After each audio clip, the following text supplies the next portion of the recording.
Notte Bone Bride, Eastern Europe. In a small village nestled in the Carpathian Mountains, there was once a tradition.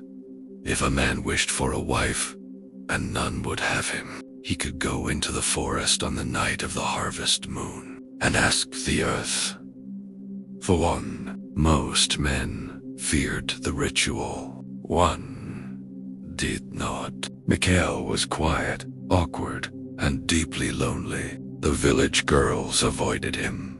They whispered that his eyes lingered too long, that he smiled at the wrong times. So on the harvest moon, he took a shovel and walked into the forest. He dug at the base of an ancient oak tree where villagers once buried their dead during plagues. The soil was soft, too soft. By midnight, he uncovered bones. The skeleton of a young woman, still tangled in scraps of decayed fabric. Mikhail knelt in the dirt. "I will love you," he whispered. The wind stopped. The forest went silent. He carried the bones home wrapped in a blanket and laid them gently on his bed.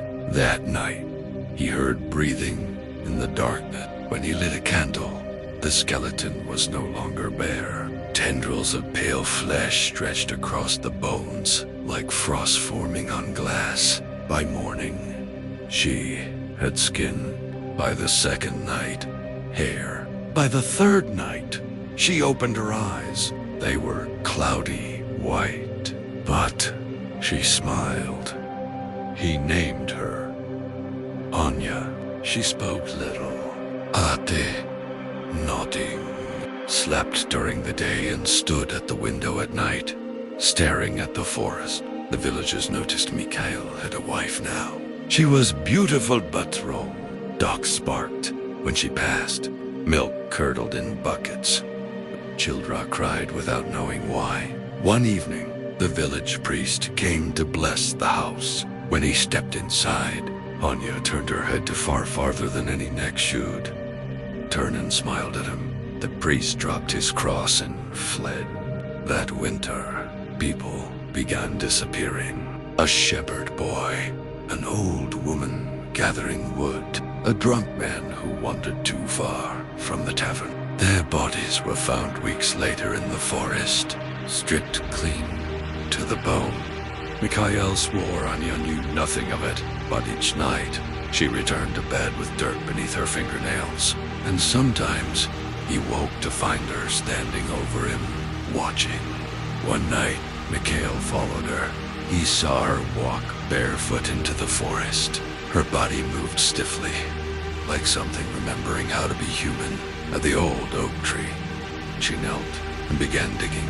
He stepped closer and saw dozens of skeletons buried beneath the soil. Anya turned slowly toward him. Her skin was splitting at the seams. Beneath it, bone. "You promised to love me," she whispered. The ground shifted, hands bony.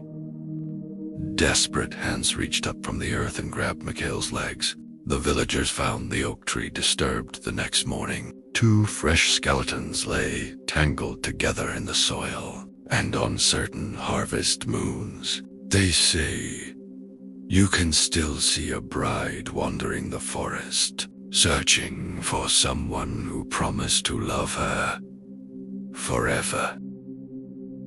The river that takes children, Philippines. In a province far from Manila, there is a river villagers refuse to approach after sunset. They call it the Whispering River. The story begins with a drought. The river had nearly dried up.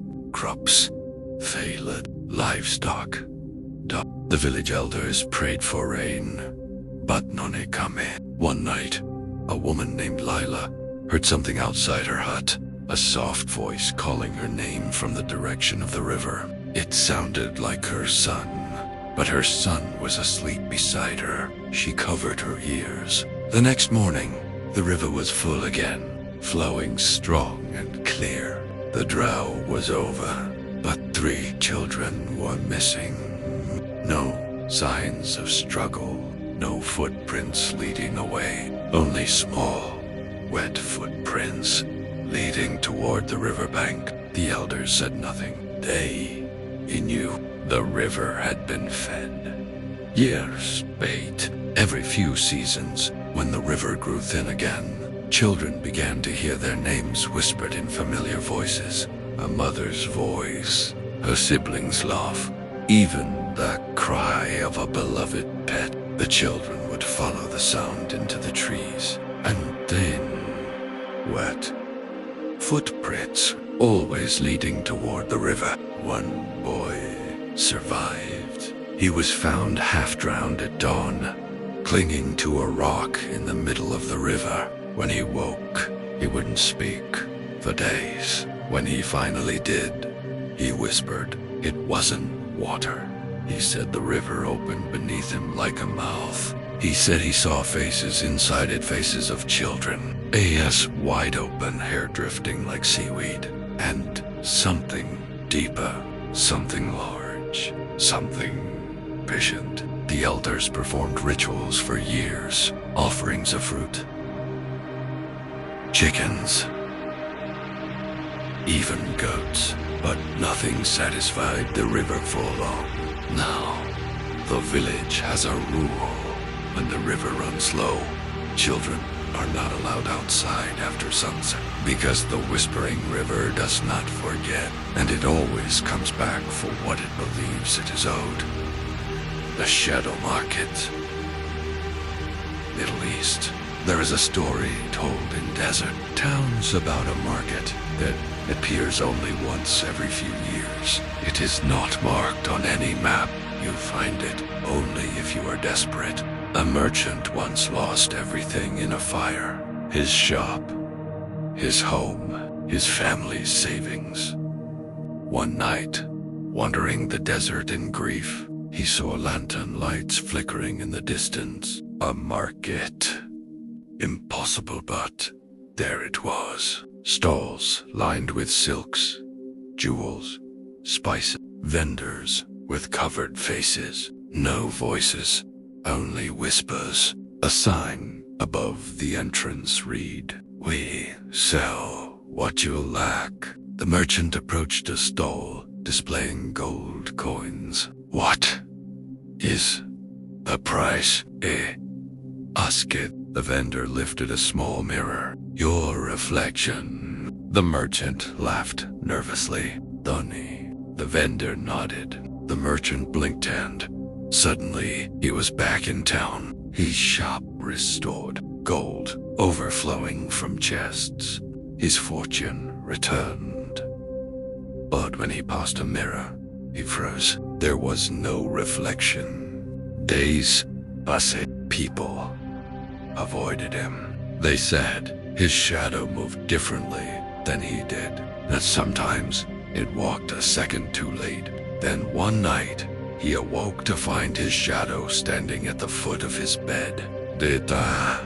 Ched, watching. It stepped forward and climbed into him. The next morning, the merchant was found wandering the streets, eyes empty, mouth open, alive but hollow. The market has been seen many times since. Each person who visits returns with what they wanted most, and something missing.